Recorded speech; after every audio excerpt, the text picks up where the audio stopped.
तो data represent करणं, याला पर्टिक्युलर फॉर्मॅटमध्ये डेटा रिप्रेझेंट करणं, याला सिंटॅक्स असं म्हणतो आपण. ठीक आहे. सिंटॅक्स याचा अर्थ काय की एखाद्या पर्टिक्युलर फॉर्मॅटमध्ये ती गोष्ट मांडणे, तो कोड विंडोमध्ये लिहिणे, ह्याला सिंटॅक्स म्हणतात. जसं की आपल्याला सूत्र माहिती आहेत, आपण बीजगणितामध्ये जाऊ दे, भूमितीमध्ये जाऊ दे, मॅथमॅटिक्समध्ये आपण फॉर्म्युलाज वापरतो. फॉर्म्युला पर्टिक्युलर असतो, बरोबर आहे का नाही. X is equal to Y plus Z, this is called as format, this is called as formula. Okay, बरोबर आहे ना. सो त्या फॉर्म्युल्याला इथं आपण काय म्हणणार आहोत, सिंटॅक्स असं म्हणणार आहोत, की लिहिण्याची पद्धती. Syntax which means what, the method of writing the code, the method of writing a code. This syntax defines, खाली बघा मी डिफाईन केलेलं आहे, data type space variable name, data type space variable name. Example, int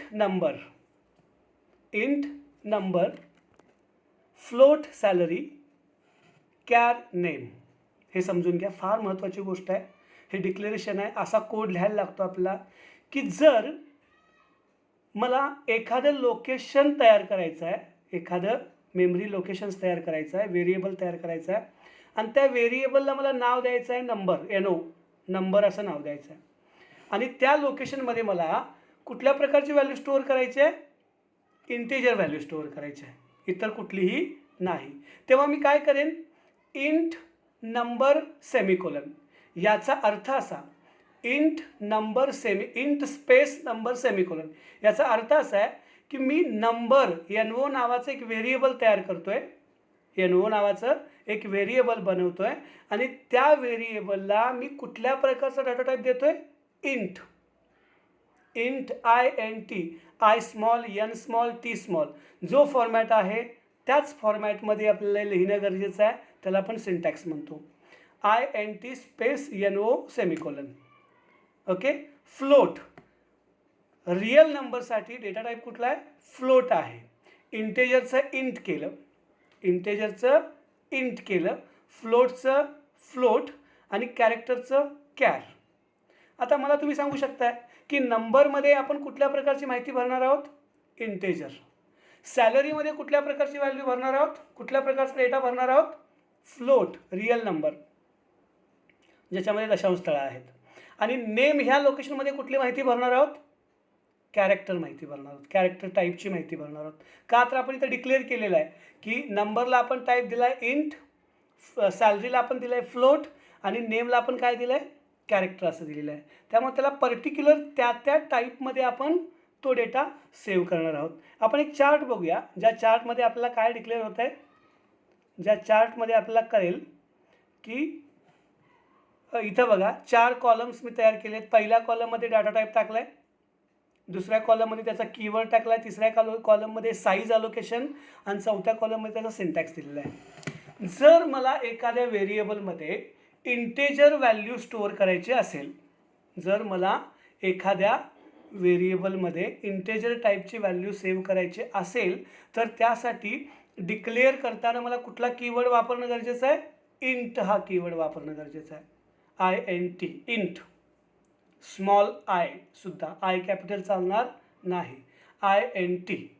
आता जेव्हा मी int अशा नावानं किंवा अशा कीवर्डनं एखादं व्हेरिएबल डिक्लेअर करतो कम्प्युटरमध्ये, तेव्हा किती मेमरी अलोकेट होते, किती स्पेस घेतं कम्प्युटरच्या मेमरीचा, तर ती स्पेस किती घेतं, 2 बाईट्स इतका स्पेस घेतं. आता हे तुम्हाला माहिती असेल, कम्प्युटरचा डेटा मोजण्याची युनिट्स काय काय आहेत.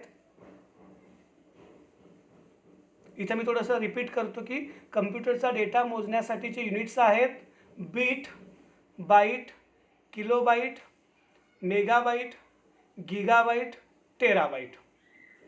परत सांगतो, बीट, बाईट्स, किलोबाईट्स ज्याला आपण KB म्हणतो शॉर्टली, किलोबाईट्स, देन मेगाबाईट्स MB म्हणतो, मेगाबाईट्स MB, देन गिगाबाईट्स GB असं बोलतो, आणि लास्टचा आहे टेराबाईट TB.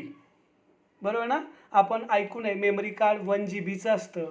1 GB म्हणजे किती, 1 गिगाबाईट. बरोबर आहे. कम्प्युटरची हार्ड डिस्क 1 TB असते. 1 TB म्हणजे किती, टेराबाईट.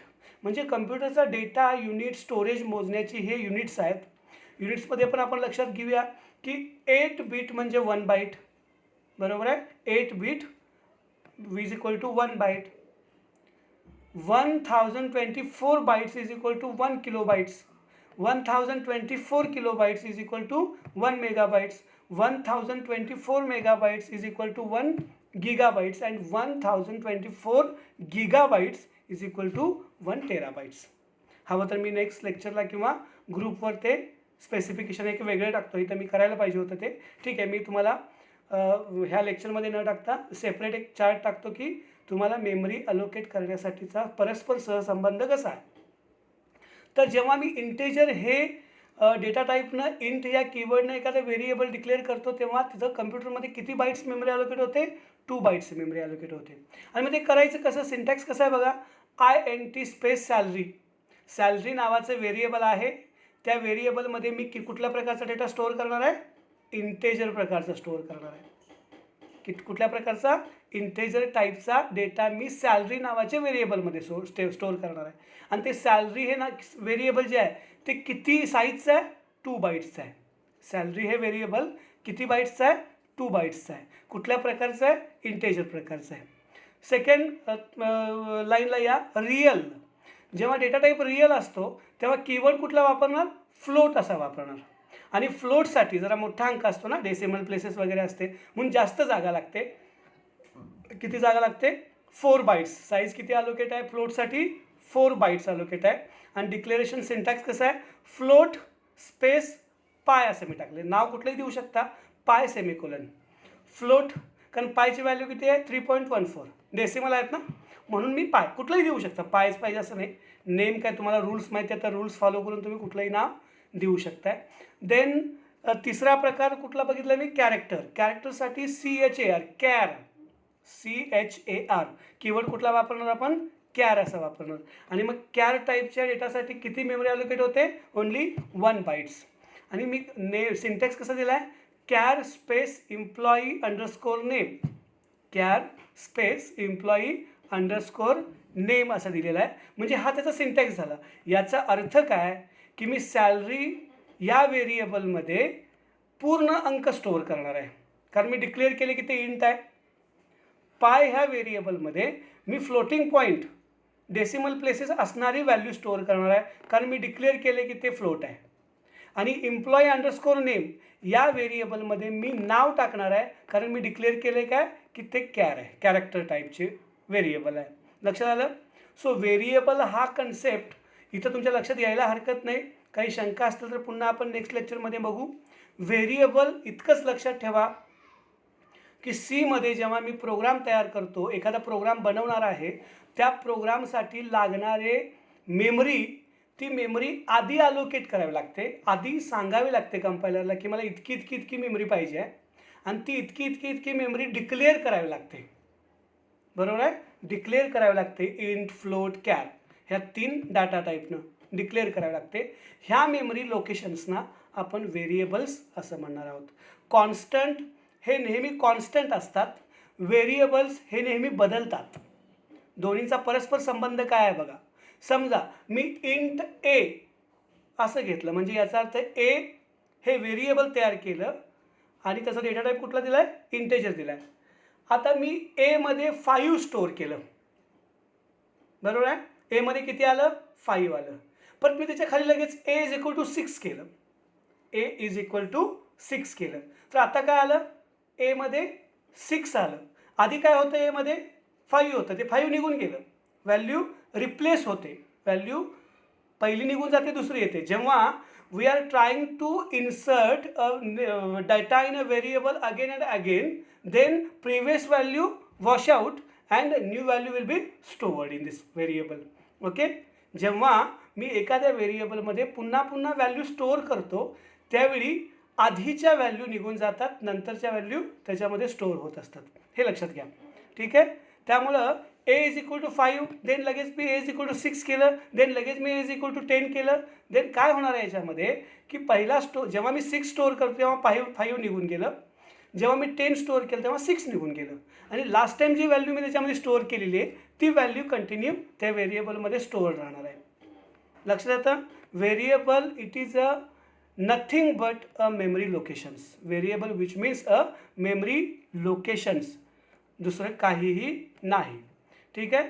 याच्यामध्ये काही शंका असतील तर नेक्स्ट लेक्चरला आपण पुन्हा बघू. नेक्स्ट लेक्चरला आपण कीवर्ड हा पॉईंट बघणार आहोत आणि कीवर्ड झालं की मग थोडंसं आपण प्रोग्रामकडं वळणार आहोत. त्यामुळे अजून एक 2 लेक्चर्स नंतर आपण डायरेक्ट प्रोग्रामला जाऊ आणि एकदा प्रोग्रामला तुम्ही गेलात की मग पुन्हा ह्या सगळ्या गोष्टी पुन्हा रिपीट तिथं होतील प्रोग्राममध्ये.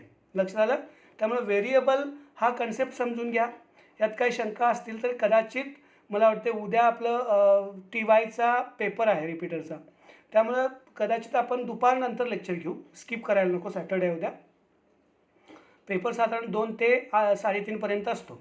2 ते 3:30. त्याच्या आधी मी सकाळी तुम्हाला सांगेन, एक तर त्याच्या आधी किंवा एक तर त्याच्या नंतर आपण उद्याचा लेक्चर घेऊ. एवढं आता समजून घ्या. थँक्यू. होप सो की तुम्हाला हे कळेल. थँक्यू.